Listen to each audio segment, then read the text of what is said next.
At dawn on the 16th of July 1945, a colossal fireball, brighter than many suns, scorched the New Mexico desert. It exploded with a force equivalent to 20,000 tons of TNT. The Allies had made the first successful test of the atomic bomb.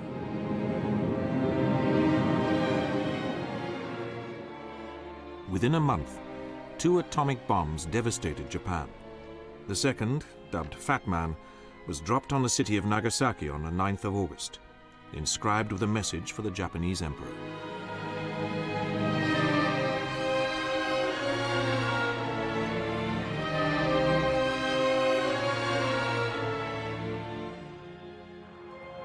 The bomb was dropped from a B-29 bomber at 11:01 a.m.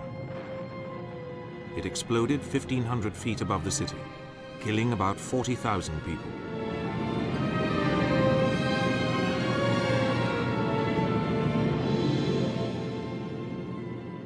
Beneath the mushroom cloud, 4 square miles of the city were flattened. A terrible new form of war had been born.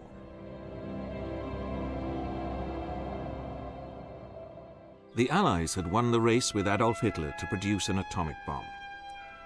If Hitler had got his hands on such a weapon first, the course of history might have been irrevocably changed and the world plunged permanently into a new dark age. That he did not was due in large part to one of the most daring secret operations of the war.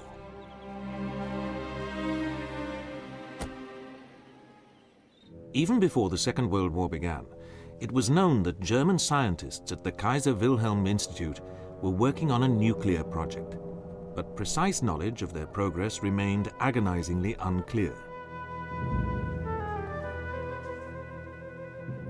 In the autumn of 1939, Albert Einstein, the leading physicist of the day and an exile from Nazi Germany, had written to the President of the United States, Franklin Delano Roosevelt, that Germany might be planning to build an atomic bomb. Einstein predicted that a single atomic bomb could destroy a whole port and some of the surrounding territory. By the early summer of 1941, Adolf Hitler was approaching the height of his power. Much of Western Europe had been overrun and occupied by the German army. On the 22nd of June, that army rolled into the Soviet Union on what Hitler intended to be his last great campaign of conquest. It was at this crisis point in the war that British intelligence received an alarming message from Norway. A sinister chain of events was unrolling in Norway, which had been occupied by Germany since the summer of 1940. The message concerned the town of Rjukan in the region of Telemark. Nestling on the floor of a deep mountain valley, Rjukan provided the workforce for the nearby Norsk Hydro at Vemork, the largest electrochemical plant of its type in the world. The Germans had ordered a steep increase in the plant's production of deuterium oxide, a byproduct of surplus hydroelectric power known as heavy water.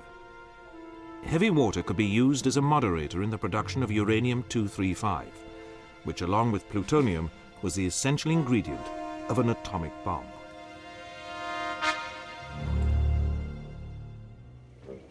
In April 1940, the German army had rolled through defenseless Denmark as a preliminary to seizing the important strategic prize of neutral Norway. Hitler wanted to secure his supplies of Swedish iron ore, much of which was shipped to Germany from the port of Narvik in northern Norway, and he wanted bases for his growing U-boat fleet. As Denmark fell, the Germans began to land troops at a number of ports along Norway's 1,500-mile coastline. Luftwaffe aircraft dominated the skies. By the 10th of April, the Germans had captured Oslo, the Norwegian capital.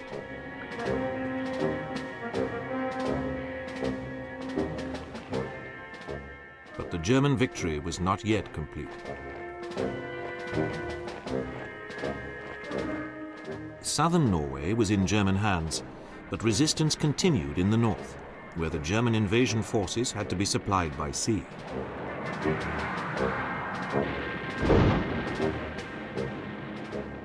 The Norwegian army fought on heroically, but German aircraft controlled the skies.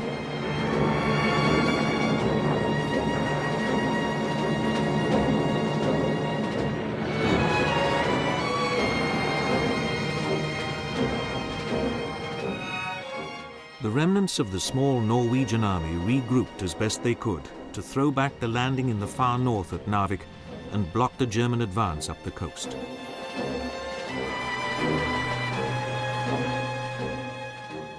To outflank them, the Germans fed in paratroops. Death rained down from the skies on undefended Norwegian towns.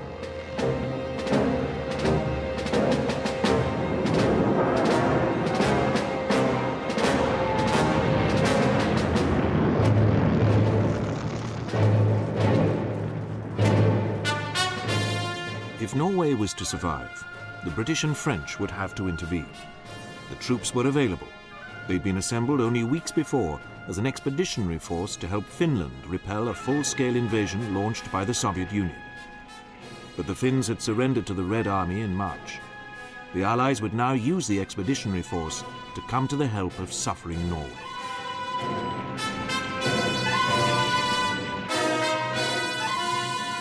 The Germans tightened their grip on southern Norway as the Royal Navy went into action. Allied landings were made at several points on the Norwegian coast. A bid to isolate Trondheim was forced to withdraw. In two fierce naval battles in the narrow waters of Narvik's Ofoten Fjord, half the German Navy's destroyers were sunk. The destroyers had been carrying mountain troops to Narvik. The survivors and 2,000 bedraggled sailors limped into the port to await the arrival of an Allied landing force of 24,000 men. It was vital for the Allies to capture Narvik as quickly as possible. But the Germans, who controlled the air, held out until the end of May. The British won an empty victory at Narvik and then withdrew.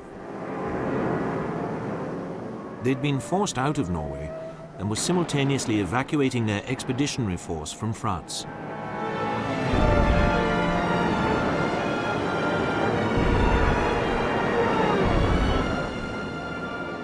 For the British, it was the darkest hour of the war.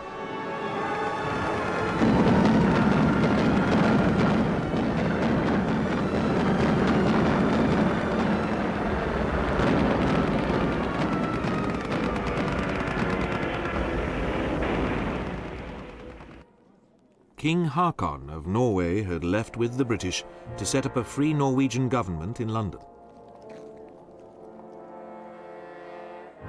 Haakon would have to wait until 1945 before he could return to a Norway liberated from Nazi rule.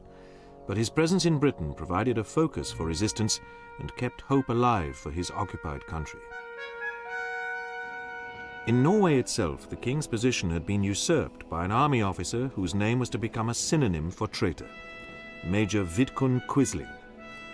But Quisling was little more than a figurehead, loathed by most of his fellow countrymen and patronized by his German masters. After their withdrawal, the British retained clandestine contacts in Norway. Small craft and fishing boats moved between the two countries on what became known as the Shetland bus. The bus enabled many patriotic Norwegians to escape to Britain, where they could carry on the fight against the German occupiers. Norwegian, hold the boat! Where are you from? Bergen, Norway! Come alongside!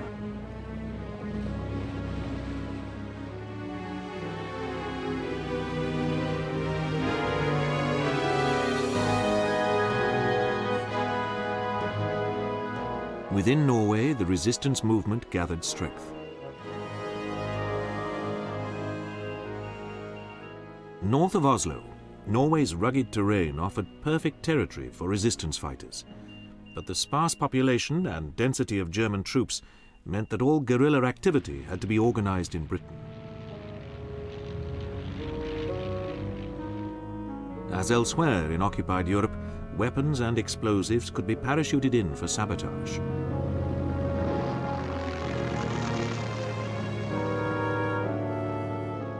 It was dangerous work, but a valuable contribution to the war effort.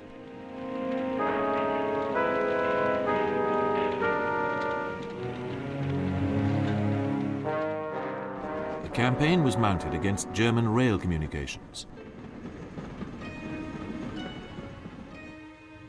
Supplies of war materials bound for Germany were constantly held up. The tracks could be repaired, but the resistance would return.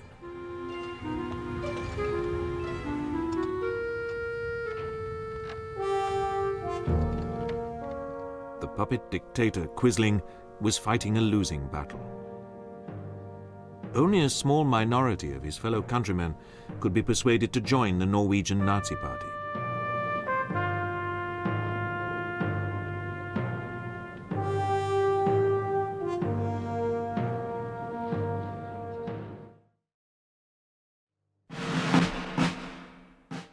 Many of the Norwegians who had escaped to Britain joined the commandos. They were trained to carry the war back to occupied Europe with a campaign of amphibious raids.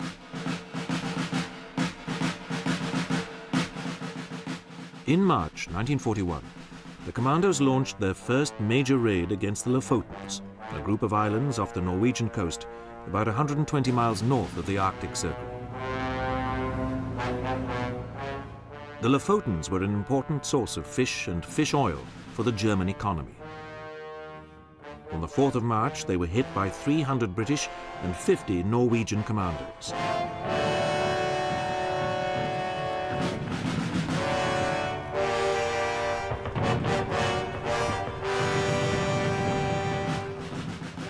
The commandos achieved total surprise. When the Germans fought back, they were overwhelmed.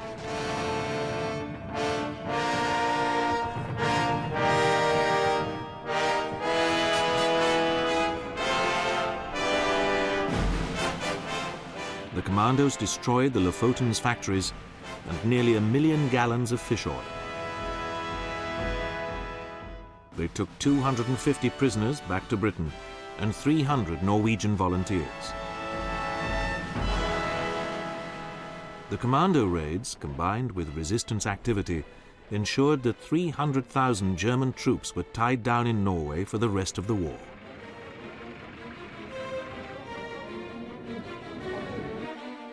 The British were also training a secret army to set Europe ablaze.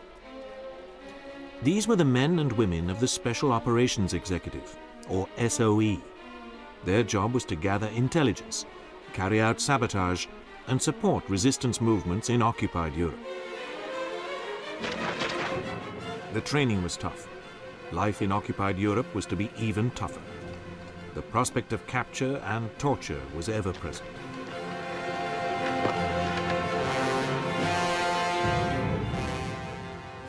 The SOE was another favoured destination of the Norwegians who travelled to England.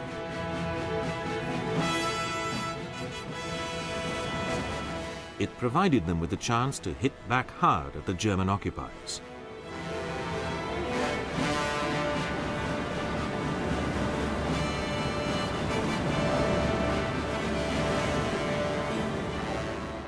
The Norwegian recruits to SOE trained at a secret base in the Highlands of Scotland. They were under the eagle eye of Colonel Charles Hampton. They were a little naive when they came at first, and, they rather took the line when you chased them on an exercise, and you surprised them. Of course, we wouldn't do that in Norway, because this is the very thing we said, well, you've got to do it here, so you don't do it in Norway. The Norwegians did not know it, but the job for which they were being trained was the destruction of the heavy water facility at the Norsk Hydro. British intelligence was now fully alive to the threat posed by the heavy water project. A plan was evolving to destroy the plant at Vemork. In London, one of the nerve centres of the secret scientific war the British were waging against Germany was the Office of Air Intelligence. and one of its key personnel was a young physicist, Dr. R.V. Jones. Jones had already done battle with Germany's electronic warfare systems. Now he had to deal with an even deadlier menace, the prospect of a German atomic bomb.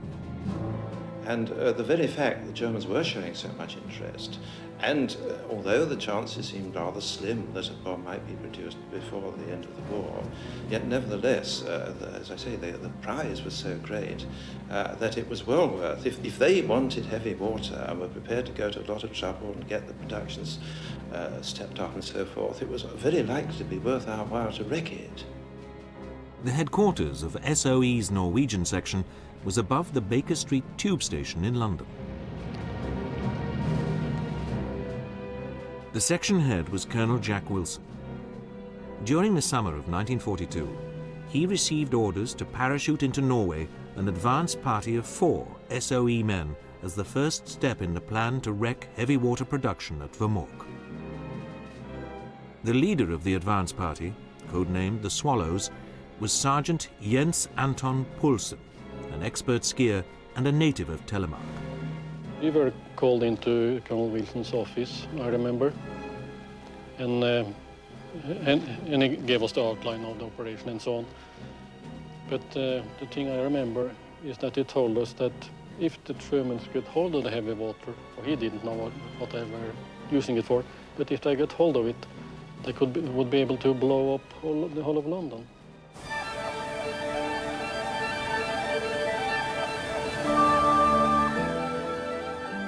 The craggy interior of Norway, lashed by violent and unpredictable air currents, was a daunting environment for parachute landings, let alone for the glider-borne party which was to follow Poulsen's advance group. Twice Poulsen and his companions were flown over Norway. Twice they were forced to turn back.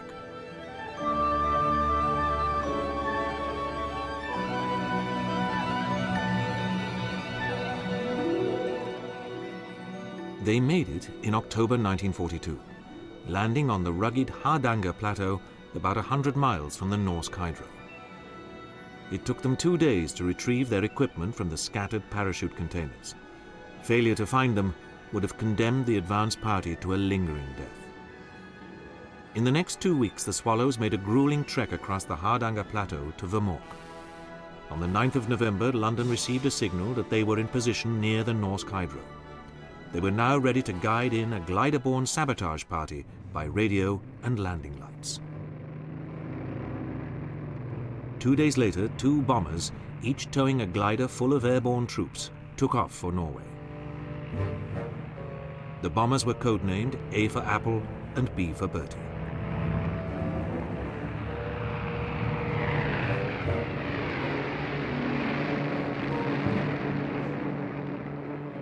The airborne troops they carried were to land 3,000 feet up in the mountains, proceed down the snow-covered roads to Vemork, guided by the advance party, shoot their way in, destroy the plant, and then ski 200 miles overland to Sweden. The mission ended in disaster. B for Bertie ploughed into a mountainside as it crossed the Norwegian coast. In worsening weather conditions, A for Apple's pilot decided to turn back. His rear gunner, Tom Conacher, recalls what happened next. We turned round and set course for home, and we were practically at the coast when it started icing up very badly, really terrific. And I noticed that the rope itself had begun to ice, and I reported at the time. And then the glider started getting out of line. He went away to starboard, and then the rope just snapped. I only saw him peeling away when he disappeared. That was the last I saw the glider. The glider crashed on high ground. Most of the survivors of the 2 crashes were either shot on capture or died at the hands of a Gestapo doctor. The 5 who remained were executed, along with a British sailor, after several weeks of imprisonment.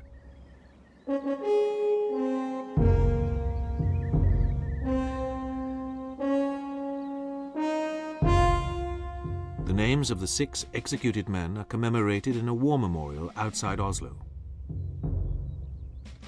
In 1945, when their bodies were exhumed, it was discovered that their hands had been bound behind their backs with barbed wire.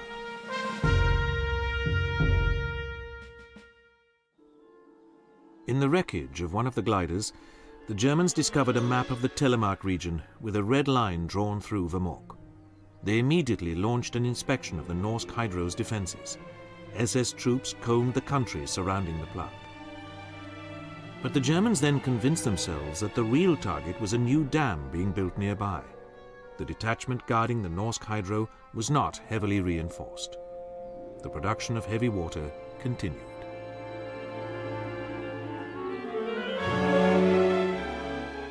The Germans did not find the Swallows, who were bivouacked in ski huts and anxiously awaiting new instructions from London. One of the Swallows, Klaus Hellberg, remembers the struggle to survive. We managed, first of all, by eating moss from under the snow. We thought that when the reindeer could live on moss, we could. It wasn't very good. But after 2 weeks, I think it was about Christmas time, we saw the first reindeer. And we went out hunting, and after a day or two, we shot the first reindeer. And then we were safe.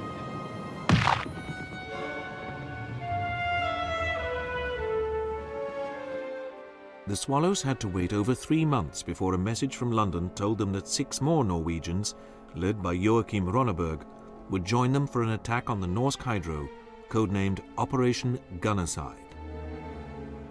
One of the most outstanding people we had was Joachim Ronneberg. Big, solid man from Ålesund. Quite unflappable. Very, very intelligent and tremendously tough. And then I was told that we were going to Vemork to blow up this heavy water factory. And we were also told about the trial which had been done already by British commandos with the 2 gliders. And we were told about the little group of Norwegians who had been back in Norway as a reception committee. On their second attempt, the men of Ronneberg's party dropped onto the snow-covered ice of a lake 40 miles from the Swallows' hideout.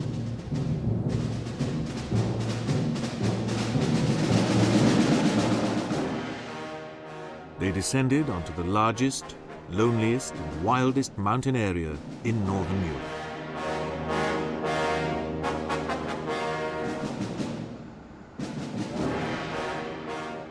The Norwegians' exhilaration at being back in their native land gave way to a frantic chase to retrieve their all-important canisters as they were borne away by the icy wind.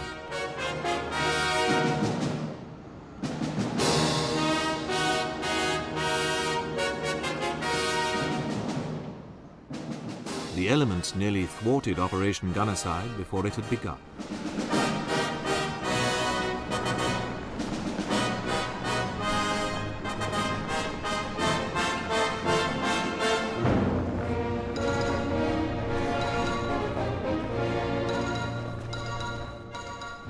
The canisters, with their cargoes of food, weapons, and high explosive, were unloaded and the parachutes buried.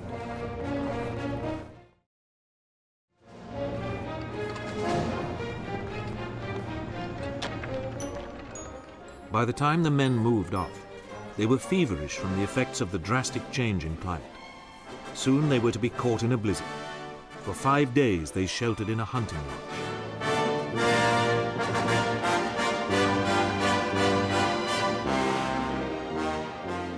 When the storm blew itself out, they went in search of the Swallows.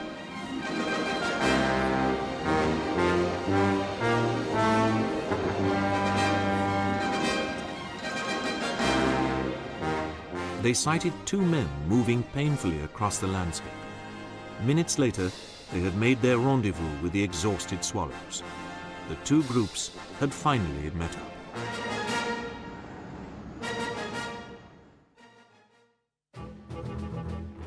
While the Norwegians were fighting their own secret and vital war, titanic events were unfolding in another inhospitable landscape, the Soviet Union. By the end of November 1942, the Russians had encircled the German 6th Army at Stalingrad on the banks of the Volga.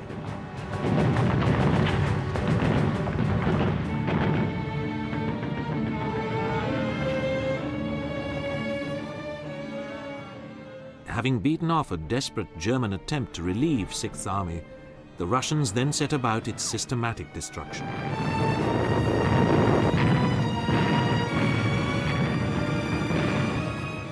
The ring closed ever tighter.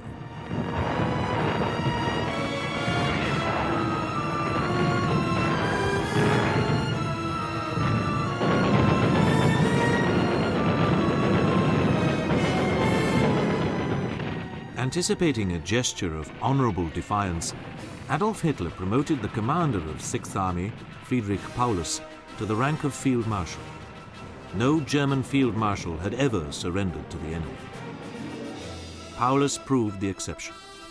One by one, the last German strongpoints were overrun. On the 30th of January, it was the turn of Paulus' own headquarters. He surrendered with his staff to the enemy. Once more, the red flag flew over Stalingrad. A haunted Paulus went into captivity in the Soviet Union. Hitler raved, "How can he give himself up to the Bolsheviks?"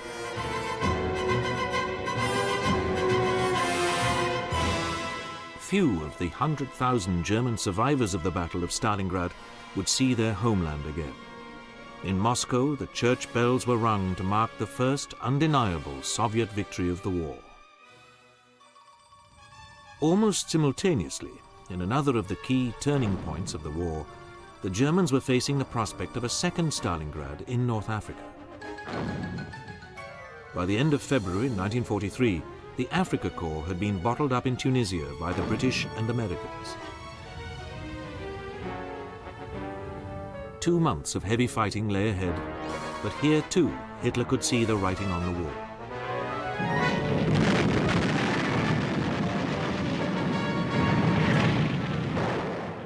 At the beginning of March, he admitted that the Africa Corps might just as well be evacuated.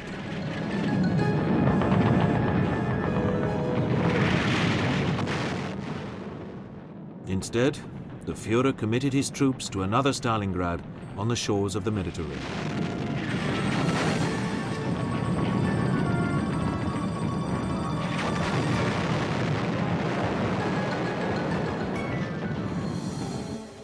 Two months later, 250,000 of them went into captivity.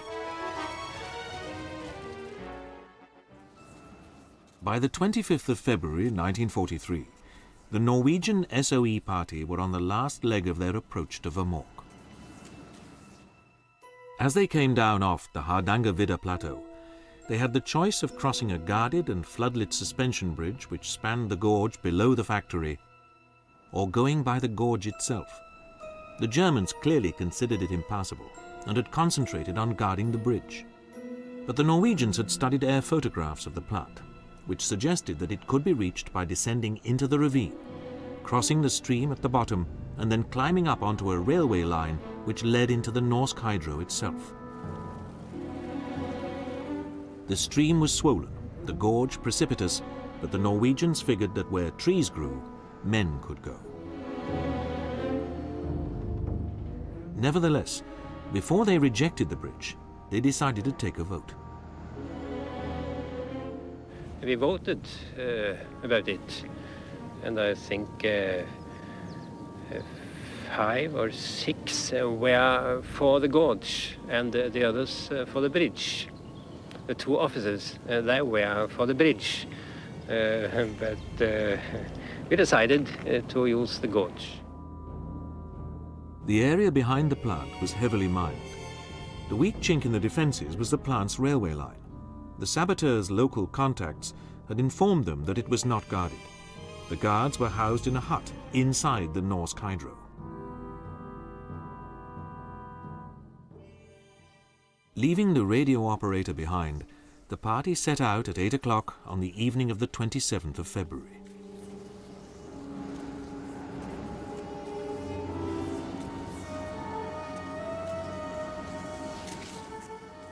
Underneath their snowsuits, they wore British battle dress.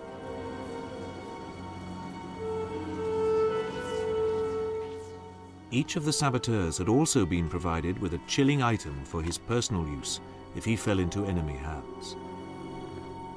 We knew that if we were caught, we were most likely shot. And I think it was the feeling of the whole group that you shouldn't be taken prisoner. And one of the ways of escaping that was to use this poisonous pill we had. And it was suggested, it was recommended to all the chaps before the operation. I remember I repeated it. It might be a very good idea to use this pill in case of difficulty, to be quite certain that you didn't give anything away. The descent into the gorge was made through a small wood.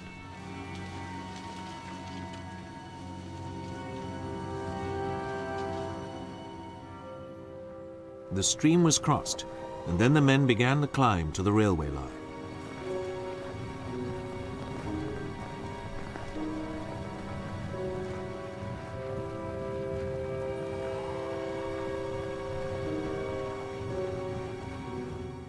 The throbbing of the plant's machinery drowned the noise of their approach.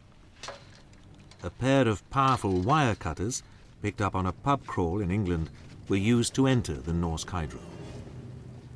One small iron chain was all that had barred the Norwegians' path into one of the most important military targets in Europe.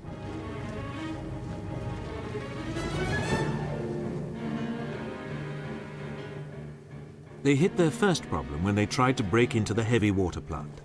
The doors were firmly locked. Another way had to be found.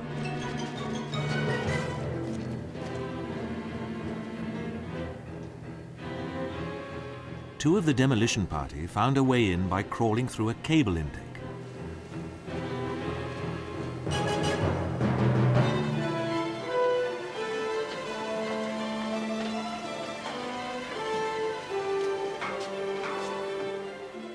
This brought them directly to the heart of the heavy water plant.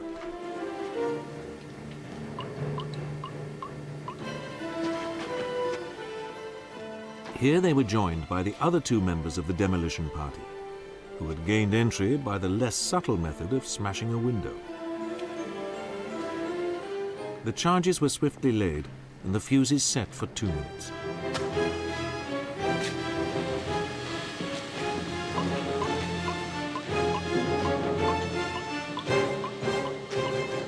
When it came, the explosion was curiously disappointing.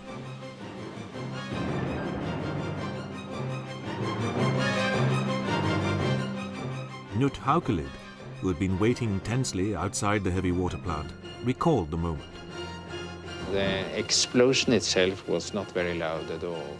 I should say like 2 or 3 cars crashing. It was rather an anticlimax because we have been waiting for half a year nearly for this bang, and it wasn't very impressive.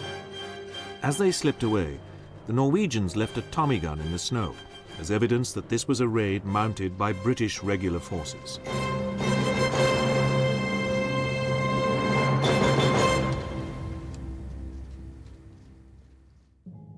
Behind them, deuterium oxide was spilling from shattered pipes over the floor of the plant. 3 months passed before production was resumed. The sabotage party withdrew to the relative safety of the Hardangervidda plateau. Here they radioed the news of their success to London. In Britain, Prime Minister Winston Churchill asked, "What rewards are to be given to these heroic men?" 4 DSOs, 3 military crosses, 5 military medals were awarded.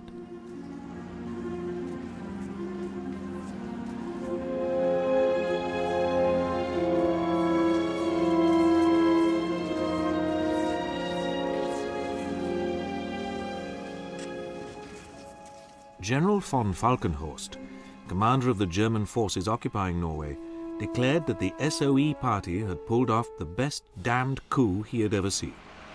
He launched a massive search of the area.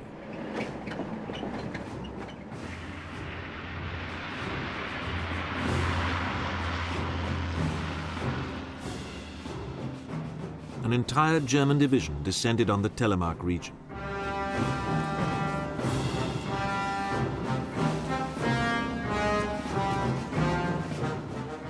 Overhead, reconnaissance aircraft combed the mountains.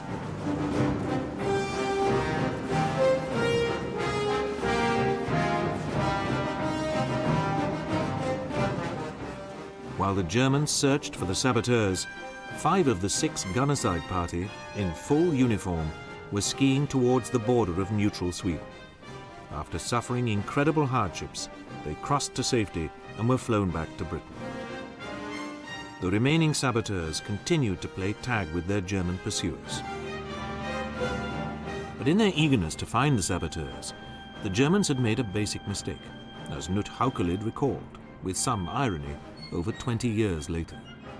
The Germans couldn't find us because they used too many men to hunt just for 2 men. As far as we could find out later on, they had used up to 10,000 men. And 10,000 men running around in the Norwegian mountains looking for 2, just can't find them. The 2 opposing forces are too unequal. They make too many tracks and they get more or less out of control. There is only one way to find people in the wilderness. This goes not only for Norway, but every place in the whole world. You've got to hunt them the same way in which they live.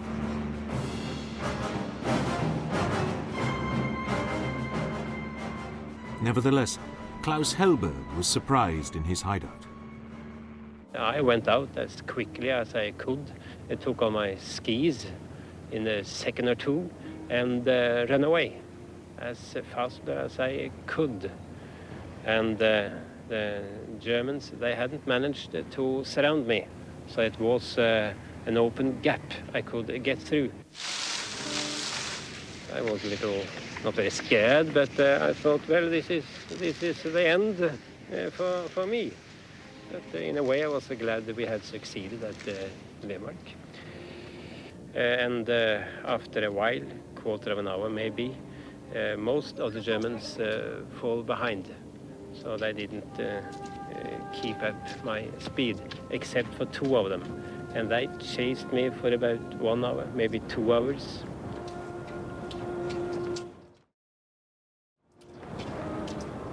And then one of them was probably exhausted. So after that, one was chasing me for still an hour, maybe 2 hours. And I understood after a while that he was quicker than me downhill, and I was quicker uphill. And therefore I tried to find so many uphills as I possibly could. But at the end I was on the highest top in the Hardangervidda plateau, and from now on it was only downhill. After about a quarter of an hour, I heard his skis and sticks close behind me, and he got closer and said, "Hände hoch," hands up. I turned around and I fired at him.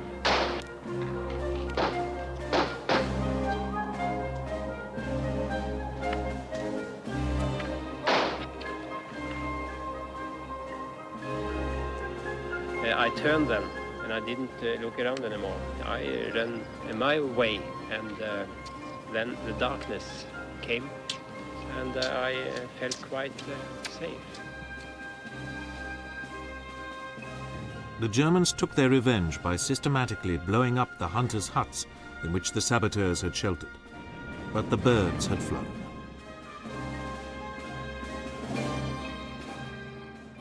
In addition to avoiding the attentions of the German forces, the saboteurs who stayed behind to work with the resistance had to evade some of their own countrymen.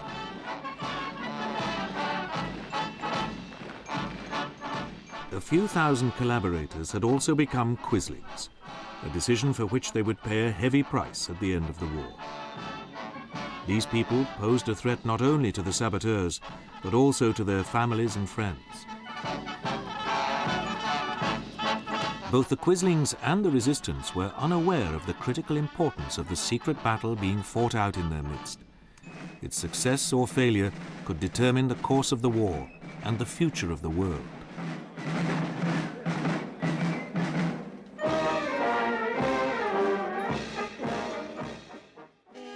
For on the other side of the world, the Americans had drawn a huge international team of scientists to the New Mexican desert. Here they were working on the top-secret Manhattan Project, the code word for the construction and detonation of an atomic bomb. No word of the Manhattan Project, the costliest scientific enterprise of the war, was ever leaked to the Germans. They remained totally ignorant of the progress of their enemies. Key members of the scientific teams assembled at Los Alamos were physicists who had been driven out of Nazi Germany in the 1930s. They came to New Mexico like a new kind of pioneer. In charge of the project was a brilliant young physicist, Robert Oppenheimer, and the hard-driving General Leslie R. Groves.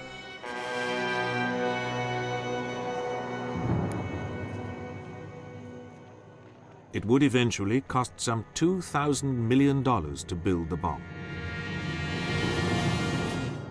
The passage of time has given the early stages of the work at Los Alamos a rough and ready feel.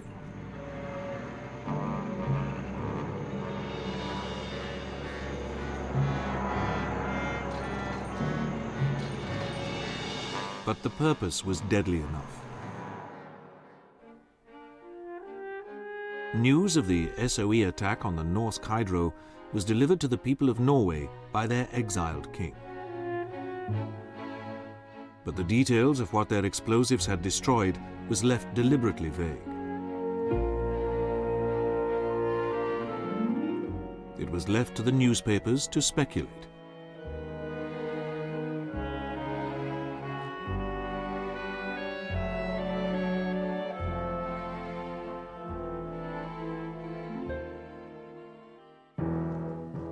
Some clues were, however, given in August 1943, when Winston Churchill met President Franklin Roosevelt at the Quadrant Conference held in the Canadian city of Quebec. The mood was confident.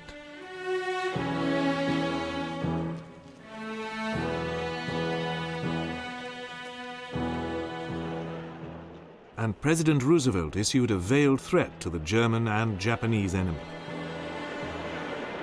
But in due time, we shall communicate the secret information of the Quebec Conference to Germany, Italy, and Japan.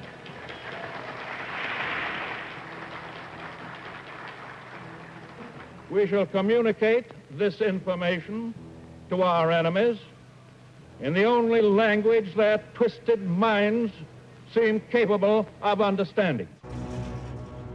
Meanwhile, the production of heavy water at the Norsk Hydro had been resumed. The decision was taken to launch a bombing raid on the plant, flown by over 300 B-17s of the US 8th Air Force.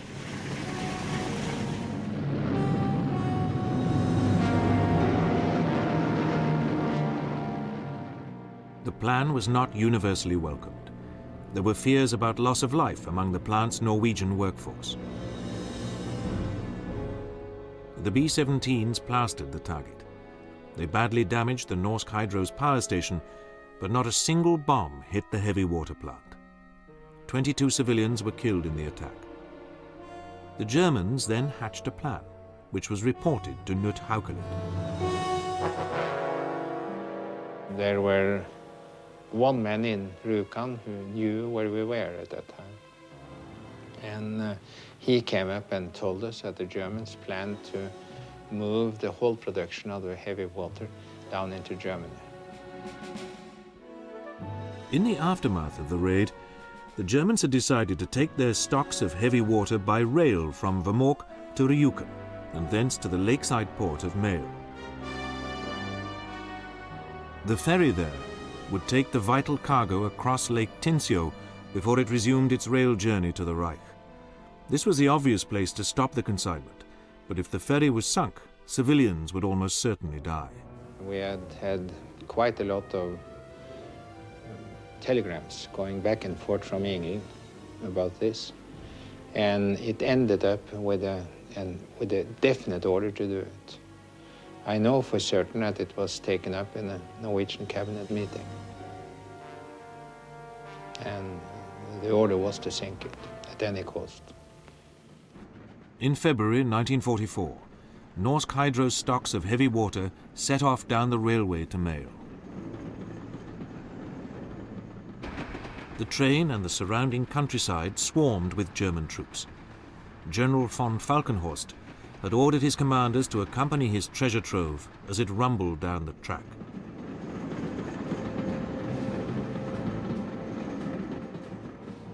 But inexplicably, the Germans neglected to place a guard on the ferry. On the night of the 19th of February, the train halted several miles up the track from Mayo. The Norwegians seized their opportunity. We just walked aboard the ferry in the middle of the night, got around the Norwegian watchman who was there, and went down into the bilges and laid the delayed charge which would sink the ferry. What we had to do was to lay the charge in the bottom of the boat in such a way that it would blow out 2 square meters of the bottom. The explosives were timed to detonate the next morning, when the ferry would be over the deepest part of the lake. Any mistakes, and the ferry and its precious cargo might be beached and salvaged. The train from the Norsk Hydro rolled down into the port. The Germans had done nothing to check the hold of the ferry.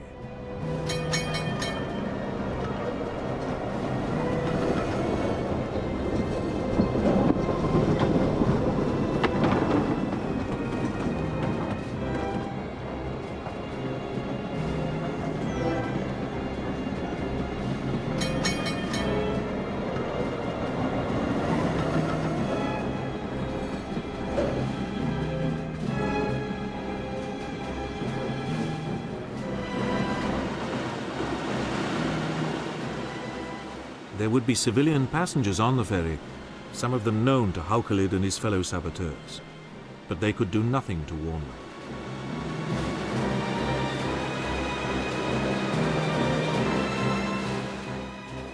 The ferry slipped her moorings and headed out into the lake. By now, Haukelid was miles away, making for Sweden.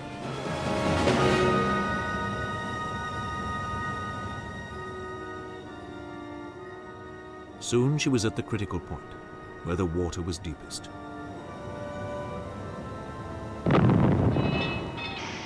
The ferry went down in minutes, and with her went the heavy water from the Norsk Hydro. Her captain recalled the last moments.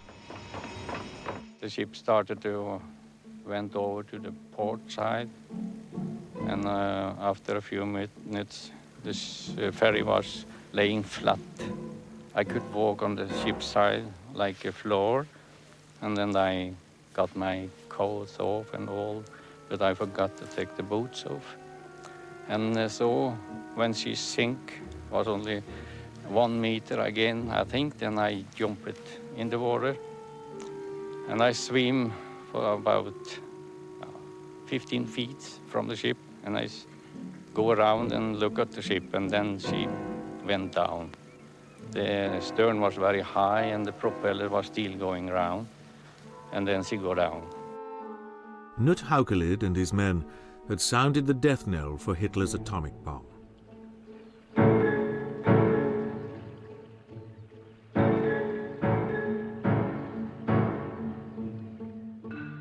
As Haukelid had feared, a number of innocent civilians died in the attack on the ferry. But it had been one of the most critical and successful secret operations of World War II. At the end of the war in Europe, Allied military and scientific teams uncovered the remnants of the Nazi nuclear program.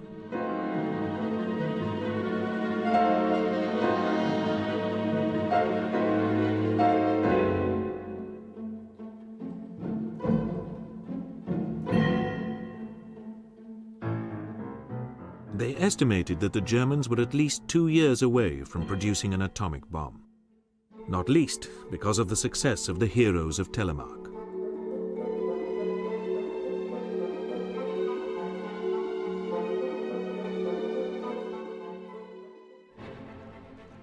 On the 8th of May 1945, the huge German garrison in Norway surrendered. The British commander of the liberating forces declined to shake the hand of his German opposite number. The war in Europe was over, but within 2 months, work on the atomic bomb at Los Alamos reached a climax. The Manhattan Project had succeeded.